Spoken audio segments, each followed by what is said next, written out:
Greetings, everyone. Welcome to Turning a Moment into a Movement. And today I have some wonderful guests. They're gonna join me now. Hi, Miranda. Hi, thank you for having me. Oh, you're welcome. And next, hi, Joy. Hi, thank you for having me. You're welcome. And next is Carmen. Hello, everyone. Thanks for having me as well. Oh, you're welcome. And last but not least, Dina. Hi.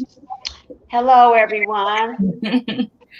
So I just was saying, giving a welcome and thank you for joining me into turning a moment into a movement. And this is a safe space where I talk about wrongful incarceration, over incarceration, social justice reform, and anything and everything that has to do with us reforming the criminal justice system. So I want you guys to feel comfortable. We're just going to have a conversation amongst us mothers. You guys know my son Gerard led me on this journey. He was wrongfully convicted for a crime he didn't do. And he will be home soon, but he received 2 to 17 year sentence. And so from that day, I've been advocating for him for justice. But once I got on this path, I met all you guys. And I'm so grateful for you guys because the more at the beginning, I felt all alone when it first started. But once I started using my voice to tell a story, it attracted all of you. And you know how they say your vibe attracts your tribe. And so Yes. you guys are my tribe. So I want to start with you, Miranda. Just introduce yourself. Tell us a little bit, if you like, about your story, about your daughter. And we'll start there. My name's Miranda, and my daughter led me on my journey. She was wrongfully convicted for the circumstances, I would say. Excessively sentenced, more so. It's been 3.5 long years, and you feel alone as a mom going through this journey. It's just so much that your family can be there for you until they kind of get tired of hearing the same thing, and then you have to reach out to other people. And I went through this journey alone for 3 years. It hasn't been but 6 months, 7 months maybe, that I really got online and started looking and seeing what kind of help was out there for her, and meeting other parents and moms and brothers and sisters and everybody fighting the same fight, going through the same things. It just lets you know that there's people out there who do care, who do still want to be there for you. So I really appreciate you having this group and having me here tonight. Yes, thank you. I know when we first met through one of our support groups, and we were discussing that a little bit before it started. We'll get into that later about the support groups. But next, we're going to go to Joy. Hi, Joy. Hi, everybody. So just introduce yourself, and if you feel comfortable, tell us, about your journey. Okay. My son was convicted for 14 years for great bodily harm. They tried him twice for a murder case, which was self-defense. He was shot 6 times and 1 time in the back. He's blessed because he can walk and run and do everything normal. But he's in there for great bodily harm. He went into a drug house to get drugs, and they're saying that the people that was in the drug house didn't have any guns. And my son said the boy on the couch was shooting at him. They wouldn't give him his money back, something about weed or whatever, but he's been in there for 12 years and we've been constantly fighting. I got 2 lawyers for him the first time, and I just basically ran out of money.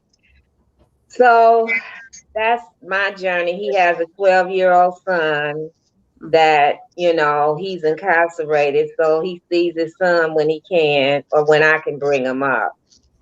And the judge was just very unfair. But the second judge, Debbie Thompson, thank God, because she didn't let the foolishness go on in her courtroom. She didn't let the police lie. She didn't let the prosecutor get away with, what he was trying to do.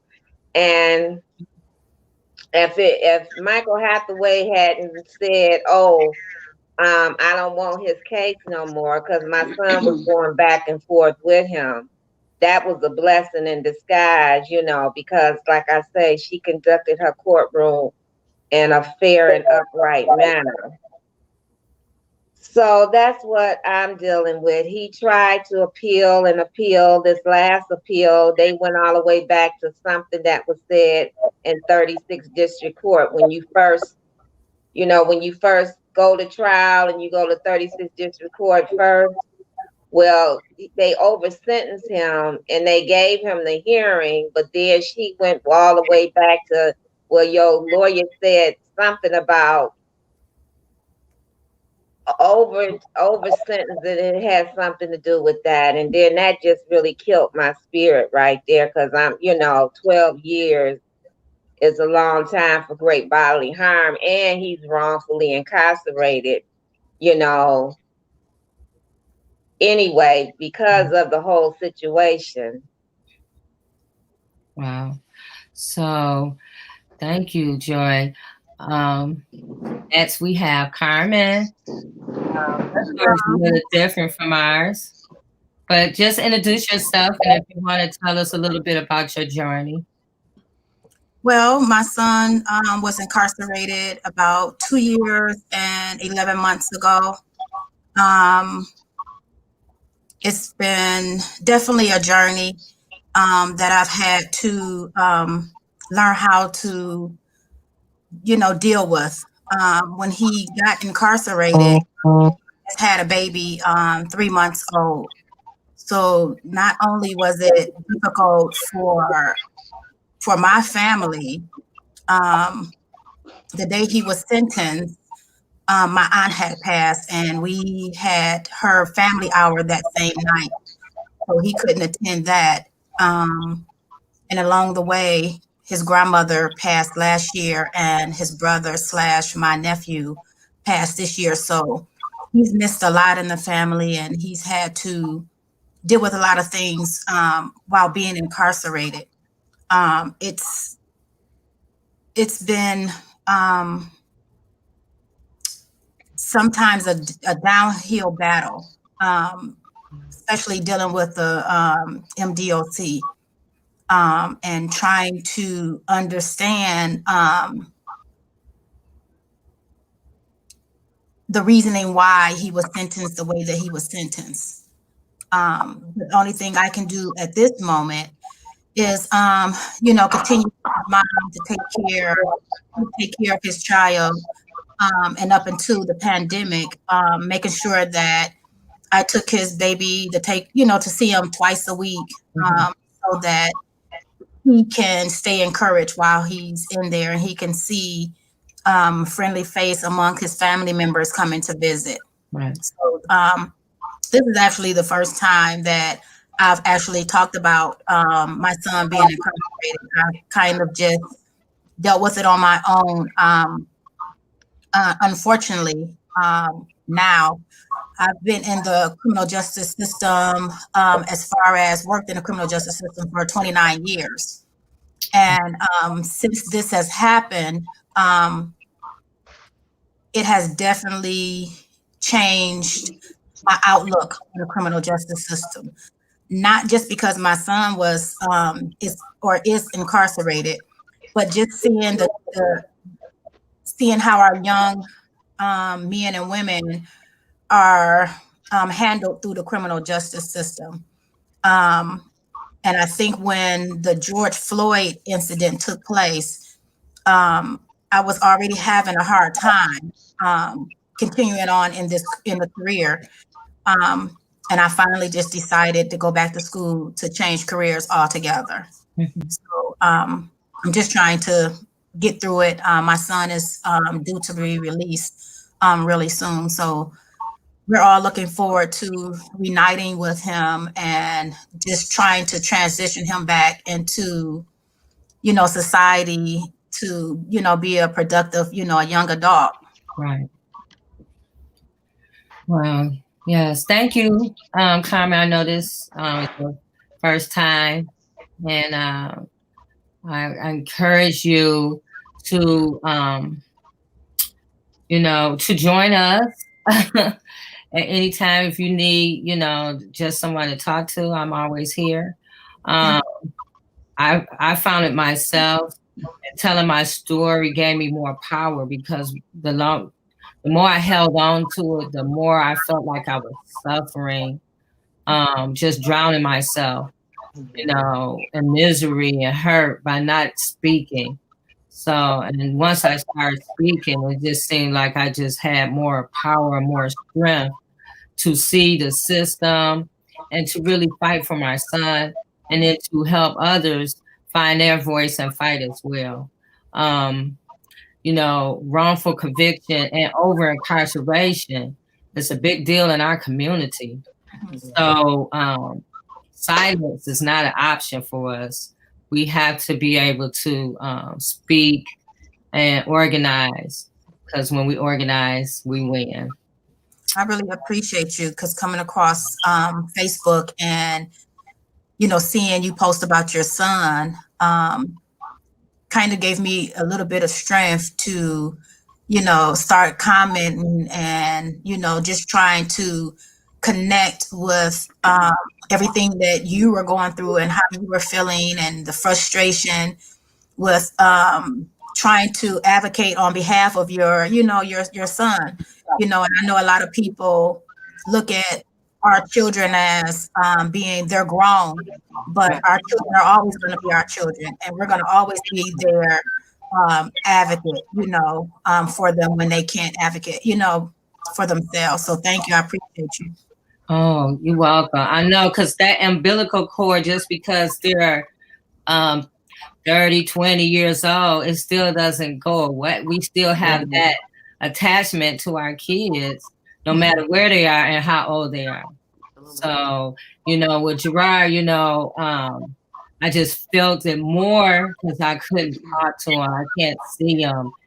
And so it's like we're still attached. It might not be a physical attachment, but it's still an attachment. We're a mother. And so, Dina, welcome. And just wanted you to introduce yourself, to tell us a little bit about your journey. Yes, well, I'm Dina. My son's name is Stephen Foster.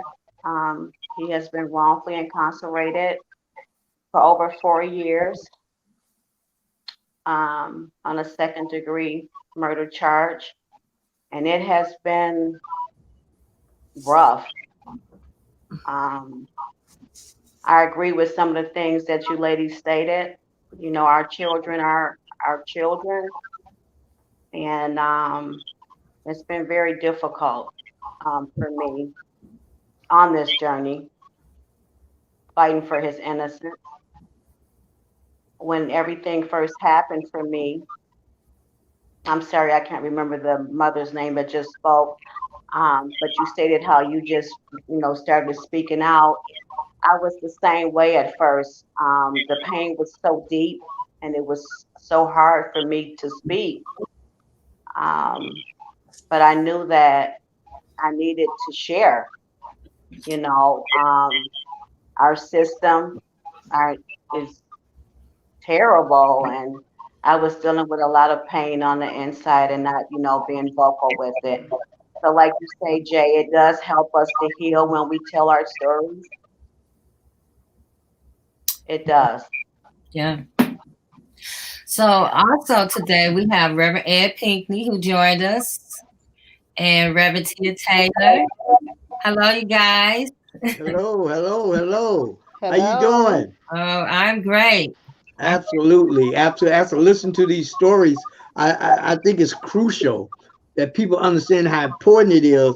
I think what it does, you can tell other mothers exactly what's happening. See, I've been court watching for over 20 years.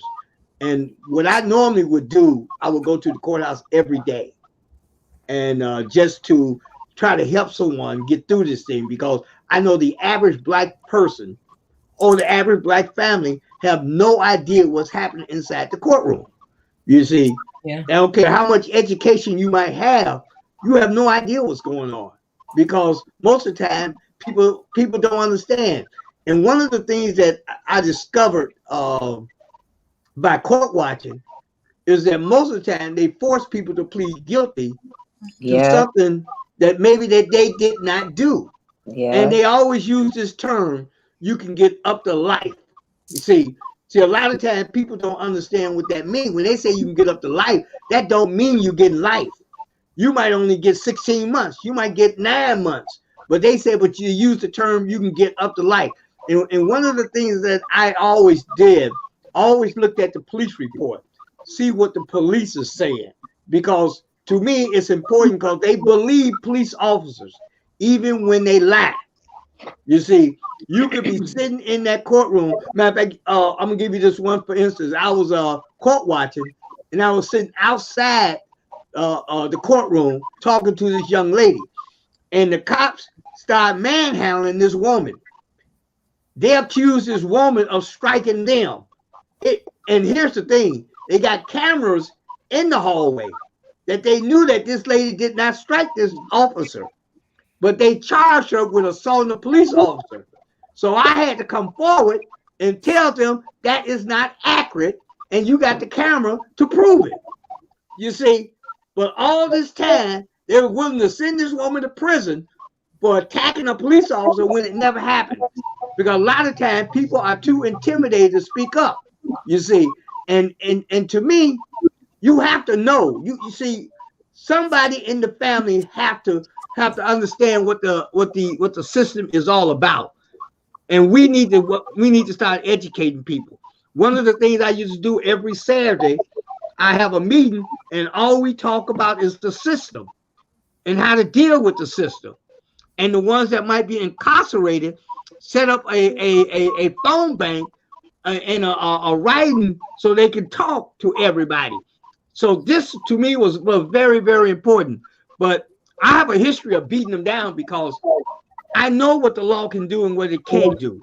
You see, matter of fact, I was incarcerated for quoting the Bible. I quoted Deuteronomy 28, starting with the 15th verse, and the judge said it was a threat on their life.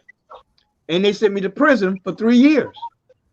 I had to do about 16 months, but it was overturned, and then I was released on appeal bond because I know the law. You can't fool me about that because I take the time out to find out about it. Number two, I was sent a second time on a charge of forgery on a recall petition. And there's no such charge as a forgery on a recall petition. No such charge. I knew that. I was telling my attorney. I said, there's no such charge. And he was a friend of mine. But his son was in trouble. So he had to sell me out in order for his son not to go to prison. You see, but I understood. You see, I understood what we have to do in order to win. See, the most important thing that happened there, when the Supreme Court overturned it and ruled in my favor, saying that there's no such thing as forgery on a recall petition, it blew the wig off these people in the courtroom, because then they had to convince themselves that I knew exactly what was going on. We have to take the time out in order for our children, because I know our children don't know. We can sit up here and talk about it all day long. And a lot of times they're not interested until something happens. Then they want to figure out. See, all while your children are in prison, they should be going to the law library. You get a lot of time out of your cell at the law library. You should always be going, and you should tell your children, go to the law library.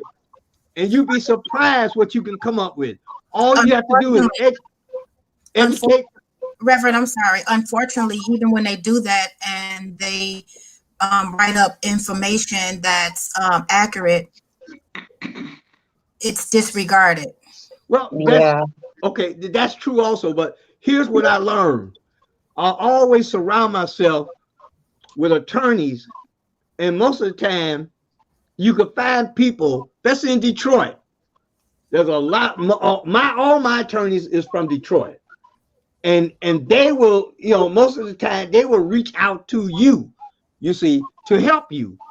But you got to be able to articulate what happened to them, how this happened, and that's how you deal with that. But to me, I think there's strength in numbers.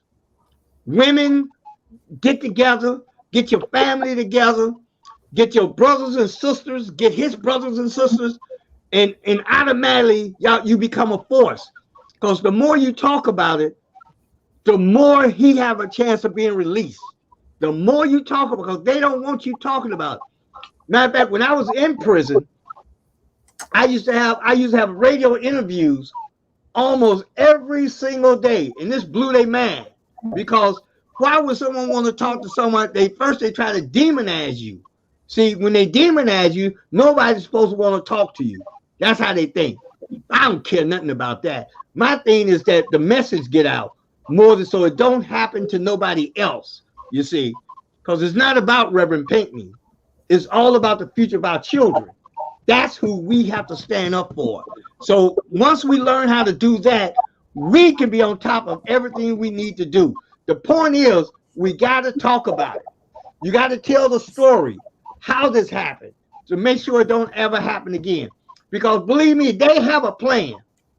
They have a plan and they execute their plan. We just don't execute our plan. Right. And that's true. We have to tell our stories because the stories give us power and also educate other people. Absolutely. You would be surprised how many people just live in their little bubble, don't think that this can happen to them, and until it happens to them. That's right. So that was my thing. I don't want this to ever happen to another person's son or daughter, so I have to tell. It's like my responsibility to put this information out here because somebody else didn't tell this story or somebody else didn't give out information. Now my kid is in this position. Right. So and that's how they get away with it, because nobody want to talk about it. See, when we used to have our meetings on Saturday, we'll get maybe 15, 20 people will show up. And the ones who normally show up, well, we used to pick it too. So that was one of the big things. We pick it, so not for the people on the inside of the courthouse, we were picking for the people on the outside, so they know that there's a problem. You see, because a lot of times people don't identify the court system with a problem. They think you got the problem. Your son got the problem. Your daughter got the problem, not the court system. And that's how they managed to get away with this. See, but the more we talk about it, the more people begin to understand that there's a problem inside that courthouse, and we need to stand up and fight against that. Absolutely. So I want to bring Tia, Reverend Tia, into the conversation. Hello. Hey, I pushed the wrong button. Hi, I'm still at work, everybody, but I just wanted to, I'm so glad to be able to be involved in this conversation. I think to make it available to others to hear and constantly talking about the situation is so important. And, one of the major things, I hope the background noise is not too loud. One of the major things that I've been really looking at is the fact that in our society, we've already taught young people that when you grow up African American or you grow up with a difference in economic status, you're already wrong. You're already at a disadvantage. And it's not just, of course, African Americans, people of color, it's any minority, it's anybody who has been disenfranchised or marginalized, and so we have to. Let me call you back. What's that? Oh. No. Uh-oh, I'm sorry. So anyway, we have to begin to educate and continue educating on the process.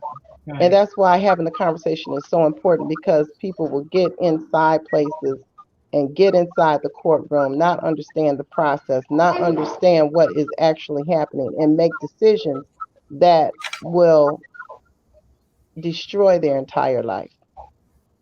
And a lot of times people don't know to get in there and with the focus of getting out. And I would like to have and see a mass letting go of people across the country, because they have so many people serving time for offenses that are absolutely ridiculous, along with those who are incarcerated unjustly. I just think we need an overhaul of the system. But while we're working on that, we need to educate people. Right. Yeah. So thank you so much, Janice. Some of the people get so caught up in the different narratives of the oppressive or the systemic stories that it's hard to change their minds on the reality of what's really going on out here. They're okay with it, just like I was talking to someone about the 1994 crime bill, and the first thing they said, well, crack was really bad. Okay, we understand that crack was really bad, but they had opioid issues, the last few years, and that was really bad. And things were done to accommodate those people. Right. So, but when you believe these narratives that's driven in our heads and is repeated from different institutions, from schools to churches to, all over the place, we believe that when when one of these other mothers come and tell our stories, the first thing that person wants to say, well, what did they do? Or, the police don't lie, or just right. When Detroit, we have over 70 something on record. Now we know it's probably more that lie. I sat in court and watched them lie on my son, and I'm sitting there like I couldn't believe this was happening. This is actually happening, which is very disturbing, because if you have 75 or 77 officers that have been identified as chronic liars in the court system, and they have been banned from testifying at court hearings, I can say, how many have not been caught up yet? Right. And why haven't they lost their job? Right. Because their job, being a police officer, it weighs heavy on integrity and character. Right. And we can't, as police officers, we can't trust that you will tell the truth. Right. That's the whole premise of being a police officer. Mm-hmm. How are you going to be a liar and a police officer? That don't even go together, because you're required to be under oath. Your story, you're the professional in the situation. This is what you was trained to do. Yes. And now that you're a liar and you still working, like if one of us was on our jobs lying and doing our kind of corrupt things, you wouldn't be able to work. You'd be fired most likely, or you would have to go through something, some time off or whatever. But these people are still out here working. So the system is not fair. Mm-mm. So we need reforms. And that's why I want to have these conversations, because we need to program ourselves. Yeah. And understand that reform is necessary. And some of our people are suffering in these places. These places are terrible. Even when you go to visit, the meaning is so hurtful. The things that you have to go through just to go in there to see your loved one. Absolutely. So And Go ahead, and Jim. it's like they gather up witnesses, and some of the witnesses just don't make any sense. Just like my son was taken to Henry Ford Hospital. Well, they had security in court testifying. Now, what could they be testifying to? That he just came in the hospital all shot up, but they made it seem like he was in the wrong. And I'm looking at, so Debbie Thomas had checked the security officer at the second trial and made her straighten her act up. But Judge Hathaway let her say whatever she wanted to say, and there was no witness to nothing. Is that he was in the hospital all shot up, and what case can you make out of that? He was shot, 6 times. He had to go in for surgery. They couldn't find out where he came from or how he got there, so that was an issue. But one thing about dealing with law enforcement, they're allowed to lie on the stand, and it's not charged with perjury. If you take the stand and lie, you got another case on your hand. They would do everything in their power to make sure that they prosecute you for perjury, and they never prosecute a law enforcement for lying. And it's so amazing because we don't put that pressure on them.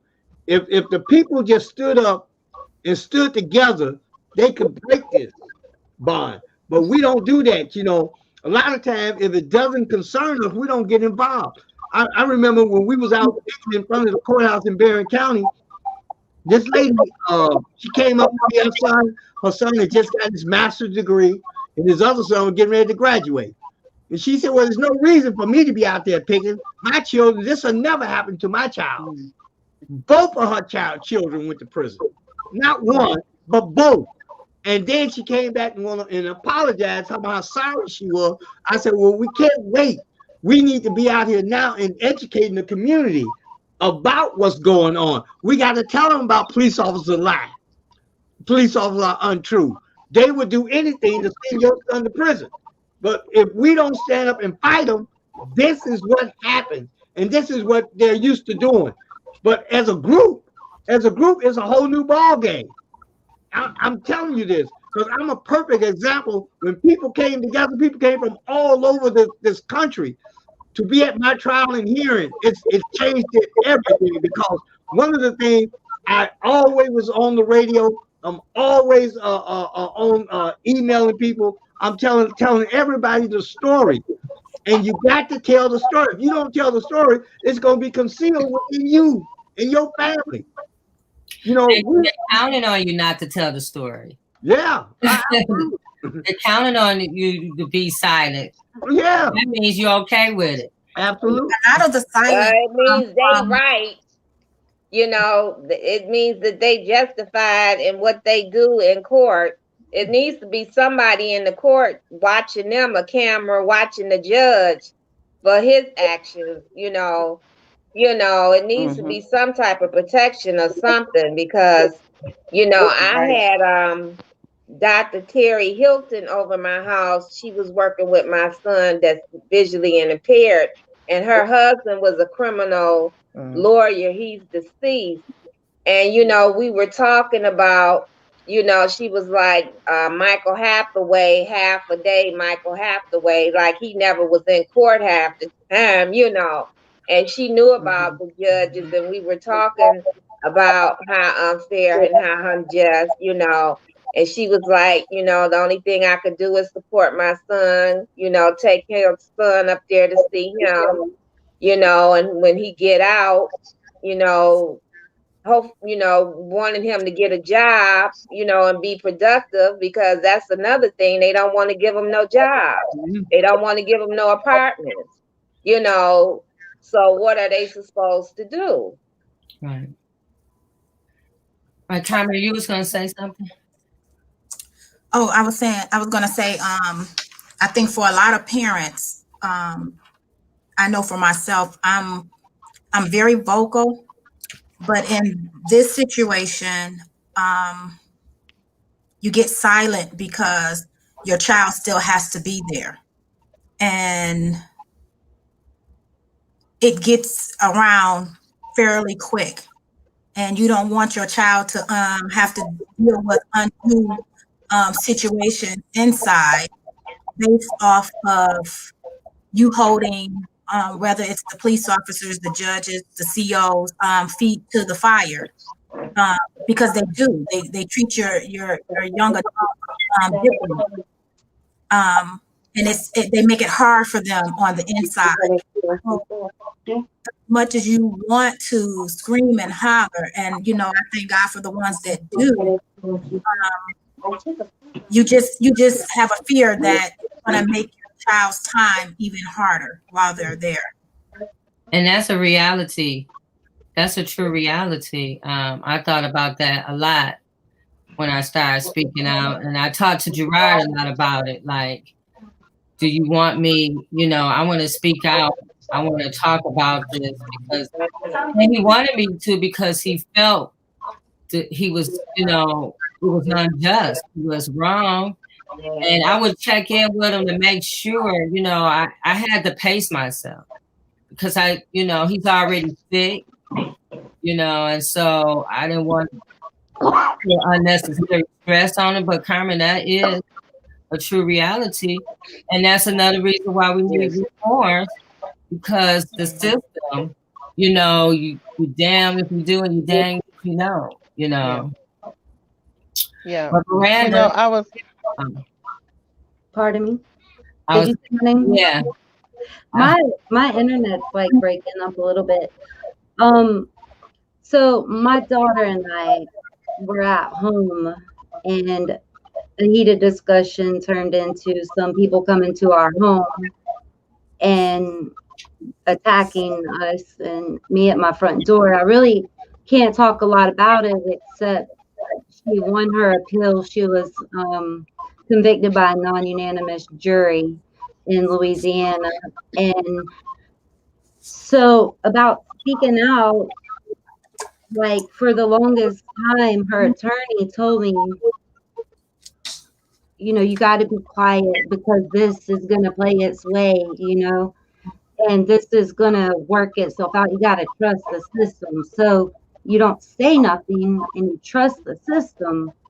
So watch them twist it however they want and maneuver it to make somebody look or an incident seem to happen a specific way when that's not at all how something may have happened.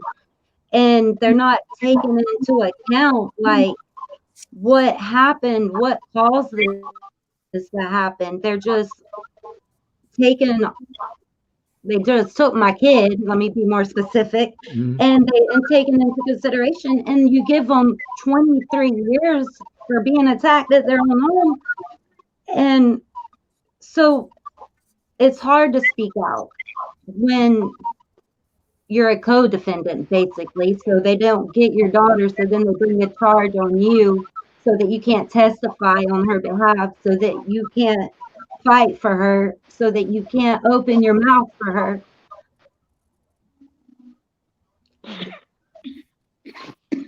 It's hurtful, and there's so much that I want to say. There's so much that needs to be said, but it's being scared of a new trial that we have to go through again. It's being scared of watching them rip your kid apart and tell lies on them in the courtroom, or not even being able to sit in the courtroom through their trial because you have a charge on you when all you were trying to do is protect people from coming and attacking your kid, Yeah. And there's just, this could happen to anybody, obviously, and not being any kind of way. I'm not from where you guys are. I grew up a different kind of way. And this can happen anywhere. You don't have to be in a bad neighborhood. You can live behind a gate for something to happen to you. Like, it can literally happen to anybody. And if we don't come together, and people who are allowing qualified immunity is exactly what it is, for them to get away with all of this. Like, something needs to be done. Like, if you're going to investigate something, investigate it the entire way. If you're going to get the truth, get the entire truth, not just a partial truth and go by that. You're dealing with somebody's life. We have people doing half-assed jobs, and they're dealing with our life, and they don't give a damn about anybody but to go home to their kids. To go home. That's what it's all about, right? At the end of the day, we go home. Ain't that the slogan? They get to go home. I mean, sorry, I don't mean to have a breakdown moment. It's just I have an open charge right now that they told them, you haven't got to see my kid. I haven't got to touch her. It's since they let us ride in the van together to jail, and it's hard. Like, these are our children. Right. And Right. can I have you talking? Go out, please. The son. So now I've been blessed with stepchildren that I'm raising. That's my journey. That's what keeps me grounded. Could you please go out? I'm online. No. Sorry. Kids. So I feel you. But thank y'all for listening and having my breakout. No. I don't get to talk about it much because I have another court date, and then another court date that's 9.5 hours away, and then you gotta put it on credit cards, and they just expect you to be there, and you gotta show up, and then they push it back, and it's all about the money. And who has all that money? I don't. It's all about the money. That is so true. Tia, you were saying you was going to. I just, I love the forum because we get to hear and we get to allow people to hear from real people, real stories.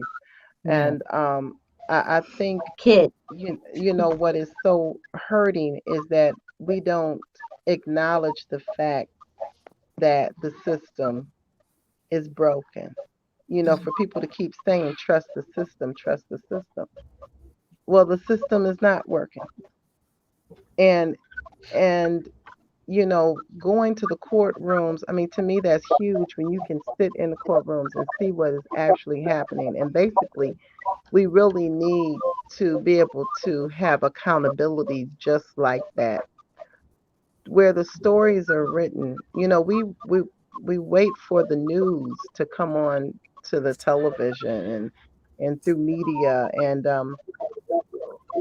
we don't create our own news by actually saying what is actually happening.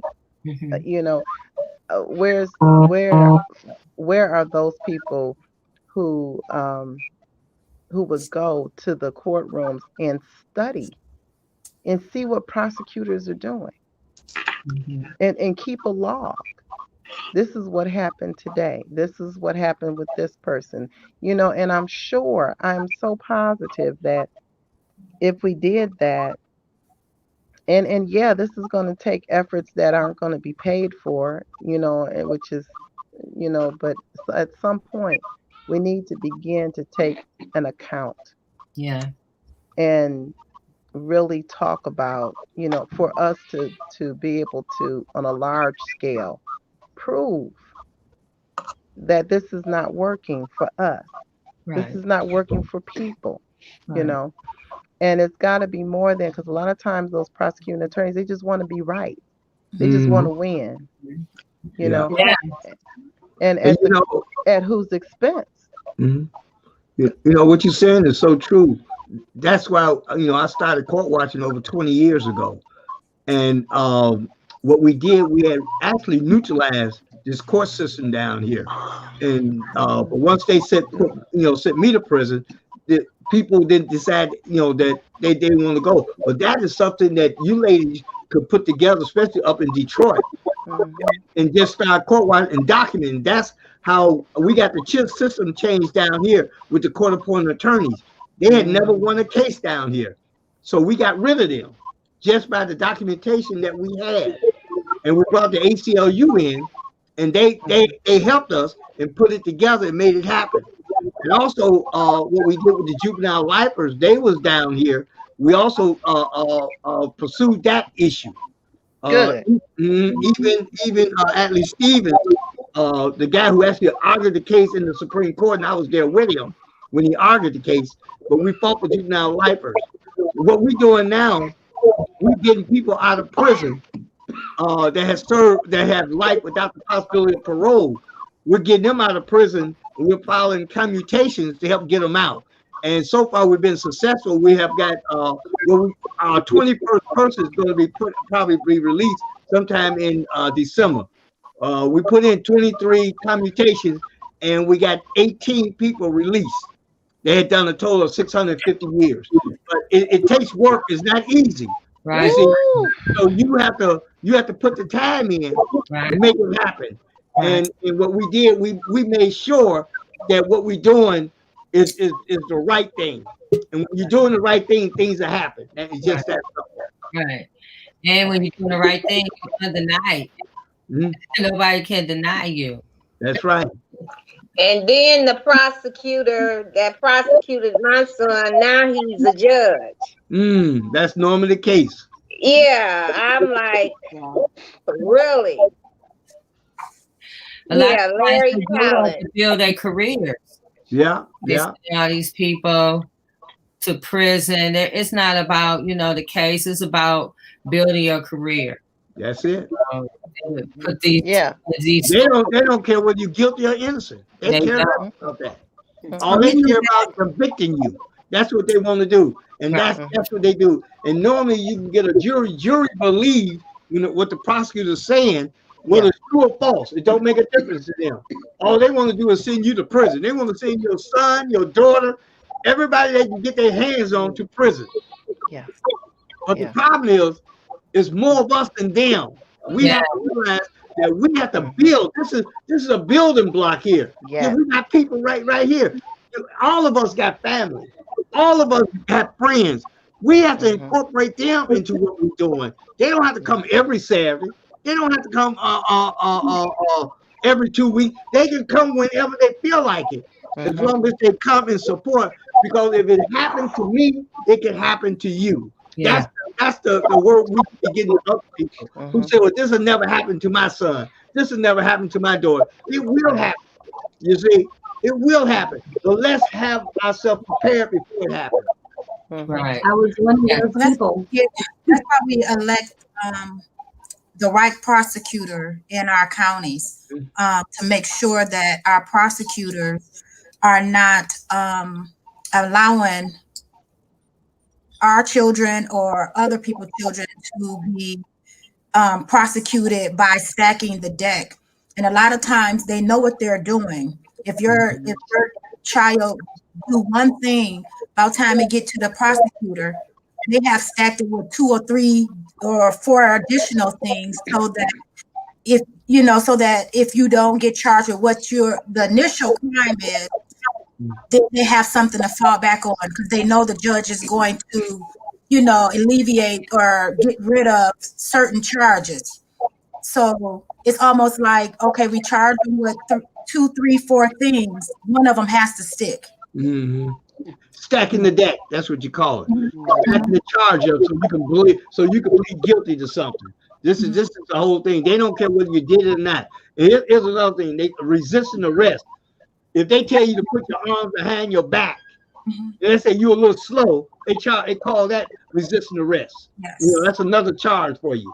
And it's a felony charge in most places. So we have to educate. As long as we got to keep educating, educate. Even when they're young, when they get 14, 15 years old, we got to start telling them about this.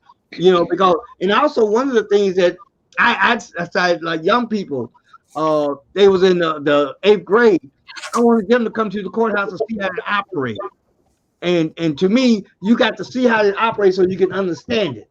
Right. You see, if you don't see how it operates, you'll never understand it. Right. We had one judge in Wayne County that was really big on that. He's passed on now, but my mentor, my professor, my friend, Willie Lipscomb Jr., and he used to have the gun. Kalamazoo? Is he from Kalamazoo?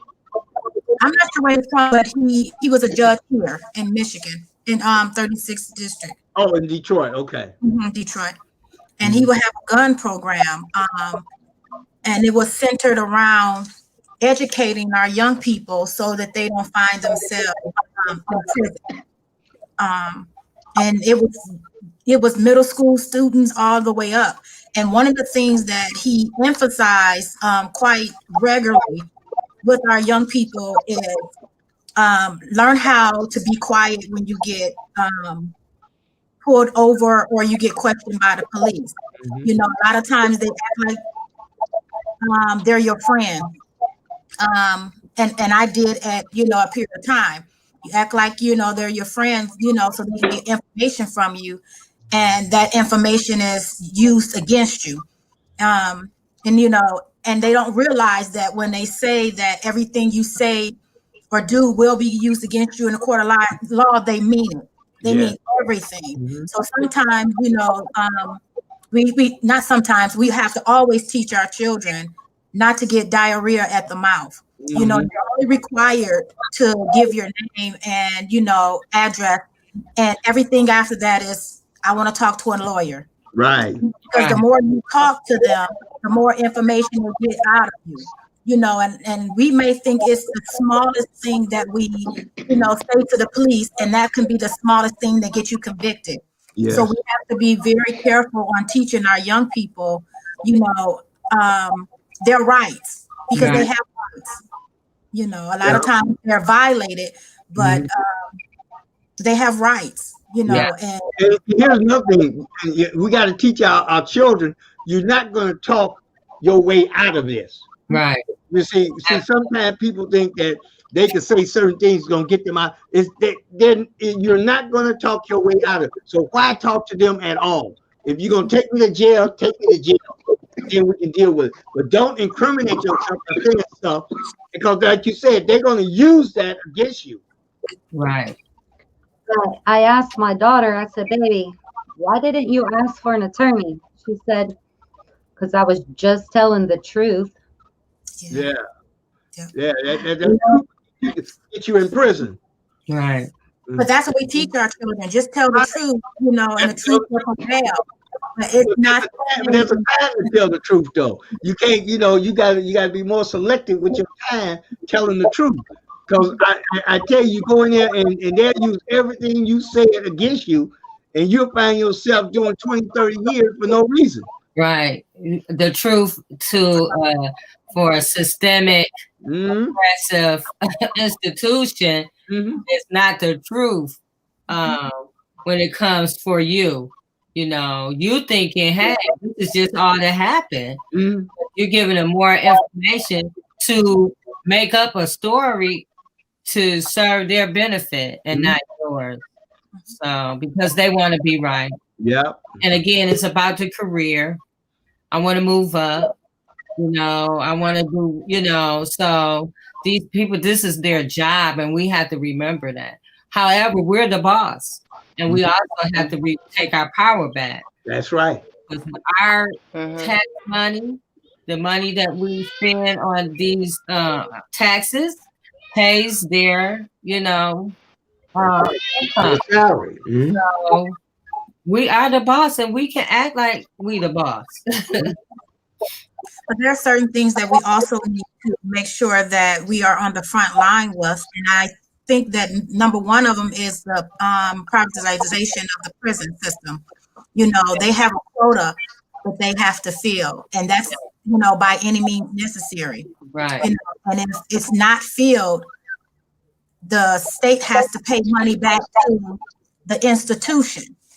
So, you know, if that means something that your child did, which was maybe non-violent or whatever, they can get probation. They will take probation off of the table and will make your child do a year or whatever because of the percentage of the prisons that they need filled. And unfortunately, our children are the ones that's that's being dragged through the system. Right. All for $1. Right. Yeah. To go work at these slave camps where they're building mattresses or car centers or whatever it is that whatever function that they need people for. They don't care how devastating it is to me as a mother. Yes. Or as a parent, or a family. It's not about that. Once your kid or your loved one get into the system, it's about feeding. Yeah. And you know what the truth of the matter is, until the whole prison system has to be reworked, because it's not a place of restitution. It's not a place where people are learning or being trained during the time that they're there. Right. Our system is the most it's antique compared to other systems in the world. There's no real reconciliation, and at some point we need to highlight the companies that are behind the system. Right. And those companies, we need to affect their pockets. And that's the only way. It's a terrible thing in America because it seems like the corporations are more important than the people. Right. Yeah. But because it is, we need to start highlighting those companies, and we need to make decisions, better economic decisions with our money, so that we don't support the people who are putting us in prison. That's ridiculous. Right. You're right, Tia. So do you guys think the Biden Harris, the new president, do you guys think that they are going to do anything for prison reform? I think well, first of all, they got to get in office.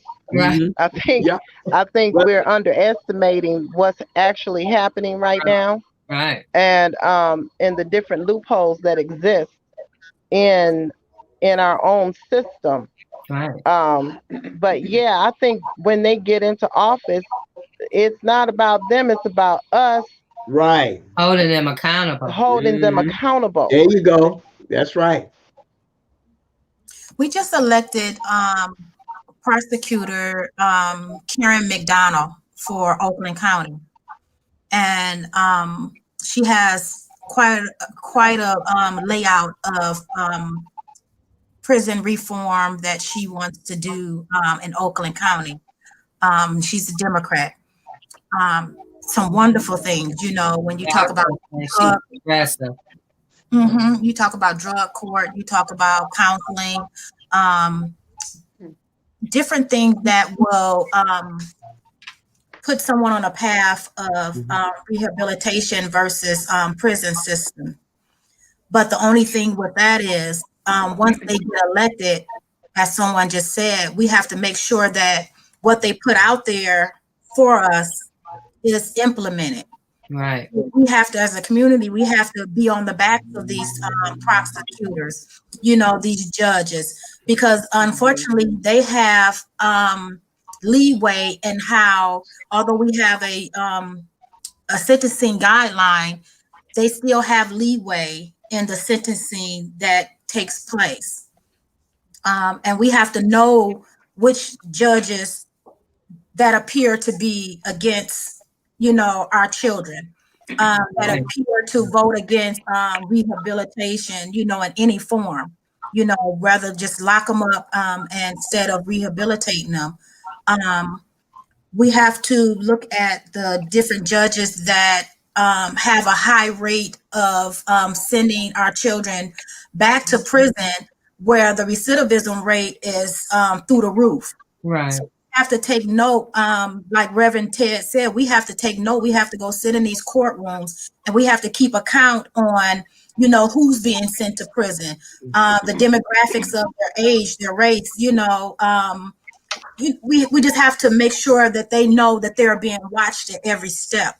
You know, that way when it's time for them to be reelected, these are numbers and these are things that can be brought to the table. Right. For people to, you know, have to take a second look at. You know, when it's not your child, it doesn't really matter. Right. Until it becomes your child. Right. And then when it's your child, then now all of a sudden it's important. Or when it's your cousin or your auntie, your uncle, then all of a sudden we have everything to say. You know, for me, I want people to learn to not demonize these individuals that are going into the criminal justice system.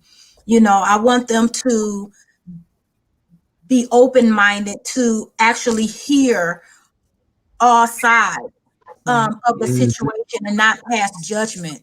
We're so quick that when the news come on and, you know, whether it's the police chief or whoever, state their case, or, you know, what do they call it when they criminalize them all over again in the media. We have to make sure that people know what's really happening and what really happened. You know, it's amazing to me that when our children are in a criminal situation, how they list everything about your child. Everything. Everything he did when he was a baby. Yeah, they got it up there, you know, everything. Now look, ladies, I gotta let y'all go. I enjoyed it, and we'll talk soon, and we'll get together and let's put this together so we can because I got a lot of friends in Detroit who will also be part of this. You see, I got a lot of friends when I said, and also Battle Creek, Ann Arbor, they're all over, so we can really make this thing happen. So on that note, I gotta leave y'all. Hey, I really enjoyed it. We got to do it again. All right, we'll see you. Thank you. Bye now. Bye. So yeah, guys. So we're getting ready to leave soon, but you're right, Carmen. Everything you said, we have to pay attention to these judges and prosecutors. We're going to have to court watch, and we're going to have to, and this is why I use this platform, we're going to have to keep educating people because we want to be more proactive and not reactive. Like we wait until something happens and then we're all over the place. But if we organize and become more proactive, we will become a greater voice in our community and amongst our peers about things that is necessary that we need to correct.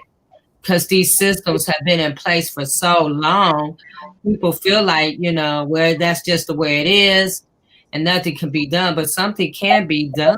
Yes. We just have to stick together, and we're going to have to bring others in with us by, you know, telling our stories, by educating our, you know, peers and community and even our family members, you know.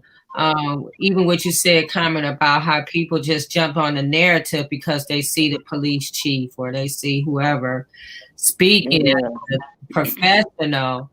But you have to understand there's more than that one side to that story. And that's why we have to continue to tell our stories so nobody else can control the narrative of our own story. So the Bible tells us, you know, the first person to tell their side, it seemed like it's the right, you know, the truth until the other person tell their side. Right. So, you know, we just gotta be careful, you know. I say to the moms, other moms, don't be scared to get your state reps involved. Yes. Especially when, you know, now that our children are behind bars, incarcerated. If you can't get things done, keep your thumb on your state rep. Make sure that you have their personal cell phone number where you can text them and keep them updated on what's going on, and where you can call them and they can, you know, write letters on your behalf to the person that's over the Michigan Department of Correction, and get things done on your behalf. You know, for me, like me, I get on the phone, I call the warden in a minute. You know, Are you able to speak to the warden? Yes. I have too. Sometimes they will try to block you, but you keep calling, and you keep being persistent, and you keep, you know, letting them know, you know, I'm writing this down. You know, I've called so many times, and you said he was going to call back. But yes, I've talked to the warden. I've gotten things done. Sometimes they shuck and jive you, but you stay on it. You follow up with a letter, you know. I use my emails as a way of keeping track. I email everyone. Even if I call them, I send a backup email per our conversation. Yes, so I can have a footprint of what happened and didn't happen. And also, like you said, contact your state rep. Well, I contacted my state rep. She never called me back. But then I started writing everyone, and I got the attention. That's how I got the attention of Rashida Tlaib. And her whole team started helping me through my situation. But and we have to be persistent. Put them on blast on Facebook. Right. I've contacted and, you know, what do you call it? Tag them in it. I contacted my state rep and they have yet to call me, and see how fast they inbox you and say, hey, can I have your number? You know. And that's what I did on Twitter to what's his name? Gary Peters, because he never would return, you know, my emails or calls. So I started putting his name and posts on Twitter. You know, you got to use all your, you know, your tools, the social media, your emails, everything. Pam said, record every person you speak to. But you have to, you know, this is your child, and nobody's gonna represent him or be more of an advocate than you are. Absolutely. So. I want to thank you guys for joining me today. Is there anything anyone want to leave? I just wish we could all just have went down and march on Frank Murphy Hall of so-called justice. There's no justice down there. That could happen. Yeah. Yeah. Dina, do you want to say anything? You've been pretty quiet in and out. Yeah, I just want to thank you for putting this platform together to bring awareness and to tell our stories and come together. The topic was how we're balancing the journey, right? Right. Yeah. So, well, you know, I said let's be organic. What about a billboard? We all get together and put up a billboard, you know, pay for it and put it up. Let them see it on the freeway as they, you know. As they go to work.